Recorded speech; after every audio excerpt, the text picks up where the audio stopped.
Ladies and gentlemen, Michigan Democrats over the weekend made clear what they think about malignant opposition to Israel. They love it. For the University of Michigan Board of Regents. Y'all so excited. Yes, yes, yes.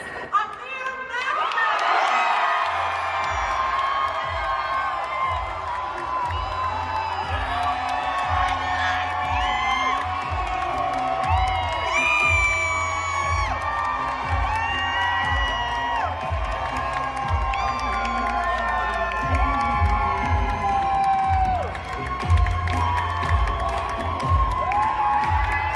I'm Rich Lowry of National Review, and that was a joyous reaction when a guy named Amir Macklin won the nomination at the state Democratic Convention in Michigan to be a member of the Board of Regents of the University of Michigan. He'll now stand in a general election for that seat. Bit of a convoluted process for how they choose the Board of Regents of the University of Michigan out there, but that's not the issue.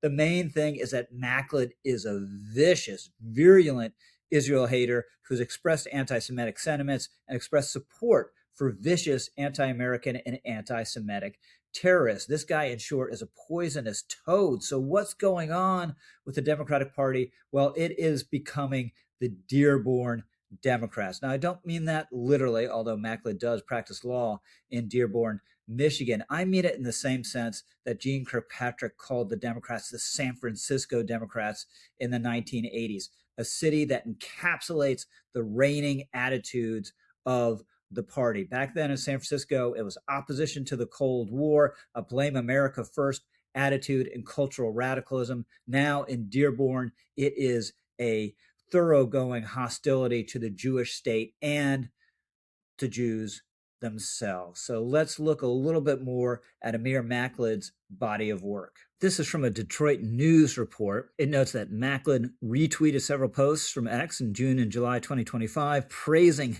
Hezbollah, including posts referring to Hassan Nasrallah, the former leader of the terror group, as a martyr. And Macklin reposted something about another Hezbollah official killed in an Israeli airstrike, calling him a martyr on the road to Jerusalem. Now, Hezbollah obviously is not just some social welfare organization that tries to help the Palestinians or something like that. It's a no-kidding terror group devoted to the elimination of Israel, has carried out all sorts of bombings and kidnappings over the years and attacks, indiscriminate attacks on Israel. It allies with Iran as opposed to the United States. It has American blood on their hands. Even the Lebanese government doesn't like Hezbollah and wants them out of southern Lebanon, but Macklin in these tweets was endorsing Hezbollah figures. He since deleted them, but the original post told us more about what he really thinks. And by the way, it's not just Hezbollah. He's also into Soleimani. After Trump took out Soleimani, the infamous Iranian terror master, Macklin reposted something using the honorific Hajj before Soleimani's name, a sign of respect.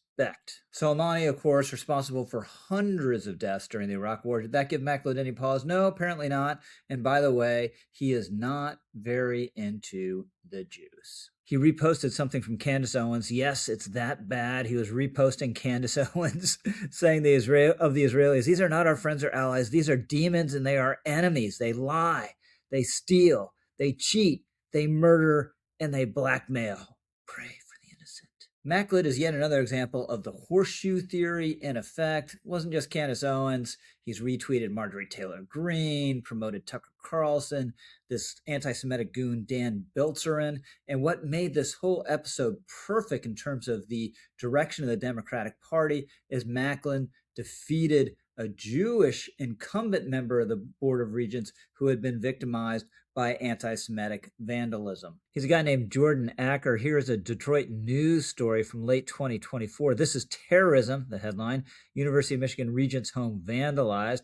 A University of Michigan regent whose office was vandalized earlier this year is calling on state and federal authorities to investigate an early Monday attack as an act of terrorism, characterizing incidents as Klan-like and saying they should be condemned by all officials. UM Regent Jordan Acker said his home and his wife's vehicle were both vandalized. Someone threw a mason jar through one of his home's windows and spray painted the words "Divest and Free Palestine" on an SUV, said Acker, who is Jewish. Those kind of attacks, obviously a byproduct of the pro-Hamas sentiment on college campuses like the University of Michigan during the Gaza war. Macklin, of course, on the side of the demonstrators, during those incidents, and in fact represented pro bono some University of Michigan protesters. Now, all you need to know about this Democratic convention to get the feel of where these people are on these issues is the contrast between Macklin going on stage and the reception someone endorsing Acker got. Here's Macklin.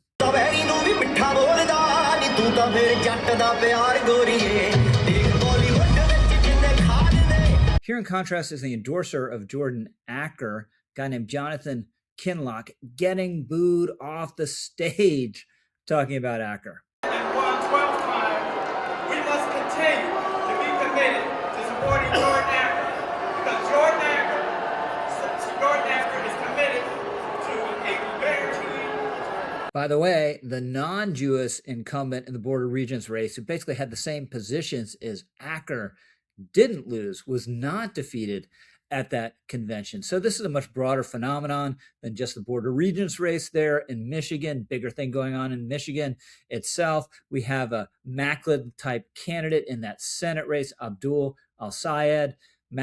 Macklin has campaigned for him together with Hassan Piker, vicious anti-Israel supporter also of terror groups like Hezbollah and Hamas, a real toxic stew. And this is being driven by sea change in public sentiment towards Israel among the Democrats and among young people. Here's Steve Kornacki, the NBC data analyst. Well, this is fascinating, but historically speaking, Steve, support for Israel has actually been higher. Yeah, this is now much more even than it used to be. Yeah. And there are two particular drivers of this. I think it's very interesting. One of them is partisan. Republicans, overwhelmingly on the Israeli side. Democrats, this is the big shift. Now, overwhelmingly 3-1 on the Palestinian side. And then the second piece of it, it's generational. It's age. Gen Z, that rising generation. Look at this.